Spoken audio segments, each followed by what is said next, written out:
Essa pergunta ela é necessária quando nós descobrimos que o Lula está realmente decidido a indicar o advogado Cristiano Zanin para o cargo de ministro do Supremo Tribunal Federal.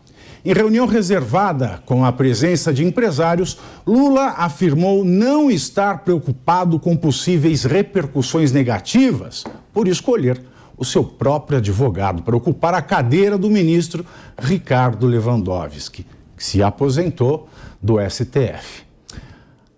Ainda nesta semana, Lula pretende ter uma conversa definitiva, diz ele, sobre o assunto com Lewandowski.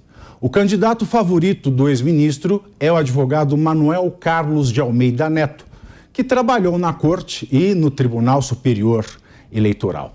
O presidente foi informado, porém, que Lewandowski entenderia se essa não fosse a sua primeira escolha e quer conferir se ele pode fazer um gesto de apoio a Zanin. Além disso, Lula vai se reunir com outros ministros do STF, como Gilmar Mendes e Alexandre de Moraes, para ter certeza do melhor momento para apresentar a sua indicação. Que momento seria esse, Fernando Holliday? Essa é a grande questão. Uma boa tarde a todos, boa tarde, Pavinato, a todos aqui da bancada e aqueles que nos acompanham pela Jovem Pan. Bom, o momento eu não sei, mas uma coisa eu sei. Independentemente do momento, a indicação de Cristiano Zanin, do ponto de vista político, é uma das maiores afrontas que este governo poderia dar, não somente ao histórico do Supremo Tribunal Federal, que nos últimos anos já não é dos melhores, mas também ao povo brasileiro. Porque, veja, você mais uma vez aproxima, ou melhor, mistura a coisa pública com a coisa privada. Não seria a primeira vez, é verdade, que um presidente da República indicaria alguém de quem ele é próximo politicamente. Gilmar Mendes foi advogado-geral da União, de Fernando Henrique Cardoso. Dias Toffoli foi também advogado-geral da União no governo Lula e antes tinha sido advogado do PT, salvo engano. O próprio Alexandre de Moraes foi secretário de Segurança Pública do Geraldo Alckmin, aqui quando foi governo de São Paulo, e foi ministro da Justiça do Temer. Mas neste nível de intimidade, neste nível de aproximação do sujeito ter sido seu advogado pessoal de defesa e, mais do que isso, ter conseguido uma decisão histórica no mesmo Supremo Tribunal Federal que livrou o presidente da cadeia. Quer dizer, há uma ligação umbilical completamente absurda. Mas o mais triste de tudo isso é que, apesar de não ser uma imposição do presidente da República, uma indicação do Supremo Tribunal Federal, o Senado precisa aprovar, precisa avaliar o nome, mas nós já sabemos antecipadamente que, independente do momento que o nome for apresentado e independentemente do nome, será aprovado. Primeiro porque o Senado nunca recusou em toda a sua história uma indicação ao Supremo Tribunal Federal. Já sim. Teve o Jarbas Passarinho. Jarbas Passarinho. Da primeira vez que ele tentou. Da primeira vez que ele tentou. Meu Deus do céu. Bom, então tá. E recusou uma indicação do Jarbas Passarinho. Quer dizer, não é a regra. O Senado. Mas depois geralmente... ele entrou, sabe por quê? Porque eles passarão, ele passarinho. Essa foi horrível. Bom, mas essa não é a regra. A regra é justamente o Senado aprovar aquela indicação feita pelo presidente da República. E, infelizmente, é isso que vai acontecer agora. Porque, apesar do governo ter uma certa dificuldade na Câmara dos Deputados, ter uma dificuldade, inclusive, de formar uma base consolidada lá na Câmara, no Senado é completamente diferente. Ele tem uma base ampla e o presidente do Senado tem uma subserviência ao presidente da República que, evidentemente, vai facilitar esse processo. Pois é, Nicoli, é o seguinte, a gente sabe que, para ser ministro do Supremo, a Constituição ela põe um requisito, que é o notável ou notório saber jurídico. Esse é um conceito que é tautológico, a gente não precisa explicar muito. Quando eu entrei na Faculdade de Direito, lá em Antanhos, né, a gente tinha o Zé Carlos Moreira Alves, o Gilmar Mendes já estava, a gente tinha nomes assim venerandos do direito. Você olhava, parecia, de fato este é o purê do notório saber jurídico. Aí quando o Lula entrou, ele começou a indicar gente sem titulação acadêmica. Porque o que eu imagino? Para você ter um notório saber jurídico, tem alguma coisa objetiva para você escolher, que é titulação acadêmica, que é uma carreira brilhante na magistratura, no Ministério Público, por exemplo, mas com contribuição à ciência jurídica, né? Publicações, livros, etc. São doutrinadores, são professores universitários, pessoas que fazem a diferença. O Cristiano Zanin, por mais brilhante advogado que ele seja, ele não tem nenhuma titulação acadêmica nem contribuição à ciência jurídica. Como é que se explica a notoriedade dele? Ou isso é continuar uma tendência que ele inaugurou e depois todo mundo gostou? Pois é, primeiro eu queria agradecer a mais esse convite e a presença dos nobres colegas. E claro que ninguém aqui está para discutir a capacidade do Zanin, né? Mesmo que isso se somou com algumas incompetências do Sérgio Moro, né? Houve um combo perfeito em relação ao processo do Lula. Mas, do ponto de... pororoca. Pois é, né? Chama-se pororoca. Umas malandragens jurídicas, inclusive, né? Mas o ponto central é que o próprio Congresso ele precisa criar mecanismos para impedir esse tipo de coisa, né? Então, por exemplo, jamais um presidente deveria escolher alguém que advogou a seu nome, né? Acho que esse é o primeiro ponto. Segundo, critérios mais explícitos, né? Como você bem apontou. Mas já não é suficiente, notório saber jurídico? Pois é, não, mas... na realidade do Brasil, não. Ele poderia, dentro da subjetividade, né, da linha de raciocínio, enfim, de quem é presidente, o Zanin ele conseguiu o notório saber jurídico para defender o Lula, né? Esse é o grande problema. Agora, em nome do republicanismo, o ideal é que os critérios fossem mais rígidos, né? Primeiro que um presidente jamais poderia indicar alguém que já tenha advogado ao seu nome. Até porque tem o princípio da impessoalidade. Exatamente, isonomia e etc e tal, né? Segundo ponto, né? É o próprio Congresso, que, no caso o Senado, quem vai aprovar ou não o nome do Zanin. E deveria partir do próprio Senado e da Câmara, né, a mudança na regra, inclusive estabelecendo o limite de prazo para o mandato, que eu acho que seria algo muito importante para o país, né? Então, por exemplo, Alexandre de Moraes vai ficar mais de 20 anos, né, na condição de ministro do STF. Entre outros, né, Gilmar Mendes, desde a década de 90. Então, isso não me parece muito saudável para a democracia, né? O ideal é que a gente tivesse um mandato. 8 anos, 10 anos, que seja, assim como tem para senador, presidente, é algo que a gente precisa refletir. Caso contrário, de fato, a gente começa a lotear os cargos, né? E é isso que está acontecendo com o STF e não começou com o Lula, né? O próprio Bolsonaro também colocou... Não, começou com o Lula em 2003, eu digo. Essa onda de nomeações, esse esvaziamento do notório saber jurídico. E todos fizeram isso, né? Fernando Henrique Cardoso fez isso, o Temer fez isso. Fernando Henrique só convidou gente com titulação acadêmica. Por mais que você pode não gostar do Gilmar Mendes, mas a titulação acadêmica dele, você precisa comer muito feijão para chegar nela. Sim. É um fato, objetivo. Sim, mas ainda assim, o Gilmar Mendes é um histórico aliado, enfim, de parte, né, das autoridades políticas brasileiras. Tanto é que a gente cansou de ver o Temer jantando com o Gilmar Mendes. E vale dizer que o STF brasileiro, ele dá faz muitas aparições públicas, entrevistas. Isso nem sempre é saudável para a democracia, né?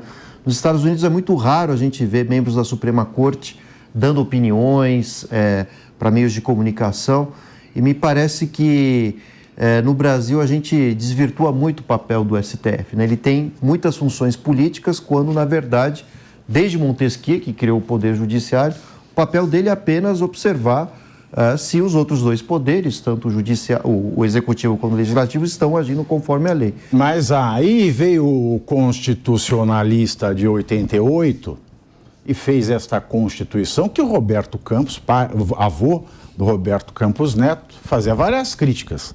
Ele falou, a Constituição, o Constituinte brasileiro parece o seguinte, ele parece o cara que está afinando o violino enquanto o Titanic está afundando, porque é uma Constituição tão cheia de coisas que tudo vai para o STF.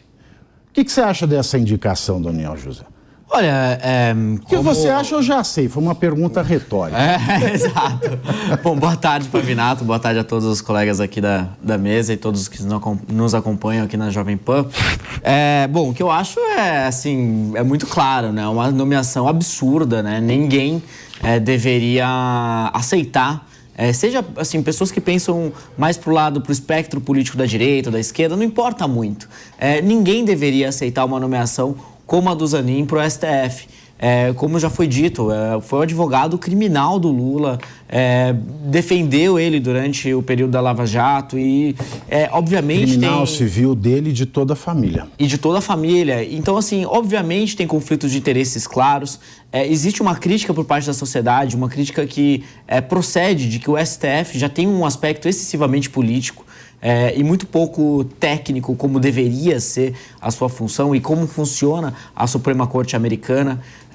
E a gente, no final de contas, caminha para uma decisão oposta, caminha para um destino diferente daquilo que deveria ser o ideal, onde o STF deveria ser uma referência de fato, de salvaguarda da nossa Constituição. E a gente vê ali a nomeação do Zanin, que no final de contas é mais uma movimentação política do Lula, é mais uma interferência política dentro do STF. É muito importante que a gente, com base nesse caso específico, a gente cobre os senadores para que não aprovem a nomeação, se essa for de fato a decisão que o Lula tomar. Não existe timing bom para fazer uma nomeação como essa, assim como não existe timing bom para várias das falas absurdas que o Lula tem feito nos últimos tempos. E eu sou um grande defensor de que o STF deveria mudar, assim, deveria existir uma mudança nos critérios, né, de nomeação de ministros do STF, com mandatos fixos sim, de repente até mais longos, de 12 anos que seja, mas por pessoas que já sejam magistrados, que já estejam, né, ocupando uma função na magistratura. Eu acredito que tem que ser magistrado. Tudo é magistrado. O magistrado não é melhor que ninguém. Do campo do operador do direito. Tem que ter algum critério. Às vezes nós temos um advogado muito melhor que magistrado. Com certeza, mas ao mesmo tempo também o que acaba acontecendo é que produção acadêmica por si só também não é uma garantia de que de fato aquela pessoa nomeada vai defender a Constituição e fazer um trabalho técnico. Se você lidasse com o processo, a gente tem que escolher algum critério. Você ia ver que magistratura não garante nada. Porque você vê cada coisa, filho. Cada coisa que é de ficar com o cabelo em pé. Com produção acadêmica, Não, é aterrorizante. Porque agora a gente tem uma horda deles que chamam os concurseiros. O que é o concurseiro? O concurseiro é o cara que não tem talento para ser advogado, que advogado bom em São Paulo ganha muito dinheiro. E eu falo por experiência própria. É que eu não gosto de advogar, mas um bom advogado de São Paulo ganha muito dinheiro. Muito. Veja o caso do Zanin também, que é um ótimo advogado. 2, aí o concurseiro, ele quer uma carreira pública para que faça chuva ou faça sol, então ele vai pulando. Ele é serventuário, continua fazendo concurso aqui, fica tentando, faz 209 concursos para juiz, aí conseguiu uma vaga. Aí ele não tem interesse pela vida dos outros. Porque o bonito da magistratura é você se interessar pela vida da pessoa mais simples, é você se envolver para poder julgar, é você realmente fazer a melhor aplicação da lei, porque você entende que aquele probleminha daquela pessoa que para você não é nada, é o céu e o inferno para ela. E o concurseiro não tem esse feeling. Que aí vai chegar daqui a um tempo que a gente vai ter um judiciário de primeira instância, especialmente formado por uma horda de concurseiros, que estão lá porque eles querem ser príncipes do Estado e ponto. Agora, feita essa parte, você acha que o Senado... o Rogério Marinho teve 32 votos, né? Para que você aprove o ministro do Supremo no Senado, você precisa de 41. Você acha que o Senado tem capacidade de barrar essa nomeação? Avinato, eu acho que tem. Eu acho que o Lula tem que se preocupar com essa nomeação. Eu concordo com o Fernando, acho difícil barrar a nomeação do Zanin, se for realmente indicado, mas que o Lula tem preocupação, tem, porque até agora no Congresso ele tem sofrido derrotas, né? E aí no Senado, ok, Pacheco é subserviente, mas tem lá as suas preferências, como a gente sabe, né? Não conseguiu uma ampla maioria dos votos como na Câmara, e na Câmara que o Lira conseguiu, ele tá derrapando, né? O Lula está derrapando. Então, tu imagina sem essa ampla maioria. Acho que o Lula tem motivo para se preocupar, sim. Como o Paulo falou aqui, a indicação do Zanin, ela não é por motivos republicanos, né? Acho que o Daniel falou aqui, a gente sempre fala, né, brinca na política, que políticos e fraudas têm que ser mudados de tempos em tempos pelos mesmos motivos, né? Eu acho que no STF se aplica a mesma regra. A gente tem uma maldição aqui na política brasileira, que é essa manutenção do poder. E aí, só para pegar uma linha diferente aqui dos meus colegas, quando eu vejo essa história toda do Lula indicando um advogado tão próximo a ele, né, um nome tão próximo a ele, eu sempre faço algumas correlações, assim. Tem um livro da Ingrid Bittencourt, que é aquela ex-senadora colombiana, foi candidata ao Senado, foi sequestrada pelas Farc, e ela tem algumas passagens no livro que me lembram muito o que está acontecendo agora no Brasil, que ela fala assim que quando ela foi sequestrada pelas Farc, ela chegou no campo onde ela estava sequestrada e ela era tida como uma superior porque ela era uma candidata ao Senado. Só que foi passando o tempo e aí vem a questão do micropoder. Ela não era mais uma candidata ao Senado, ela era só uma pessoa tentando manter qualquer tipo de micropoder no meio daquele inferno que ela vivia. Quando eu vejo esses presidentes ou esses parlamentares chegando ao poder e indo contra tudo que eles discursaram, é aquela velha máxima da manutenção do poder pelo poder. O Bob fala muito disso nos livros dele. Quando tu chega a um ponto determinado, não importa o que aconteça, né? A única coisa que prevalece é a manutenção do poder. Então é isso que o Lula quer agora, né? De qualquer forma, não importa se por motivos republicanos ou não, mas ele quer manter o poder, né? Aí só para encerrar, né? Tem aquele clichêzinho que é conhecer um homem e dar poder a ele. Lula. Poder pelo poder ou poder pelo dinheiro? Eu acho que chega uma hora que é pelo poder, sabe? Para muita gente no Brasil é pelo dinheiro.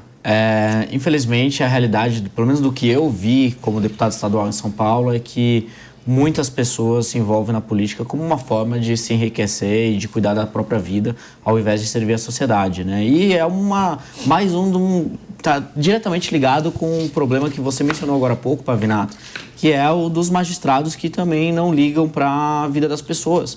No final de contas, eu acho que esse é um ponto muito importante. O que a gente quer? A gente quer um STF que tenha um mandato de tempo limitado, com pessoas que não tenham viés político e preparadas. Então, esse é o objetivo. Se é para ser só magistrado ou não, ou são outros critérios, eu acredito que notório saber jurídico talvez seja um termo muito amplo e muito vago para aquilo que deveria ser um critério de capacidade, de fato, de exercer um bom trabalho como ministro do STF. E também, eu acho que um ponto muito importante... Também. O cara pode estar motivadaço, mas ele não sabe fazer.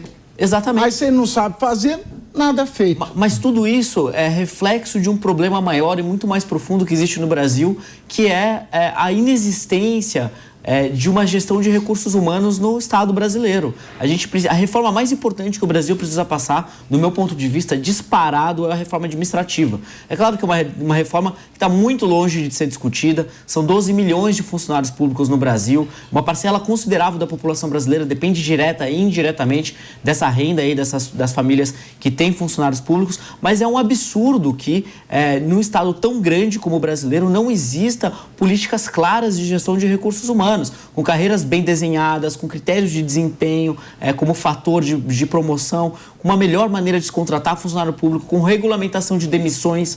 Só assim a gente vai conseguir ter espaço fiscal para ter uma gestão de Estado responsável e de fato ser um país desenvolvido.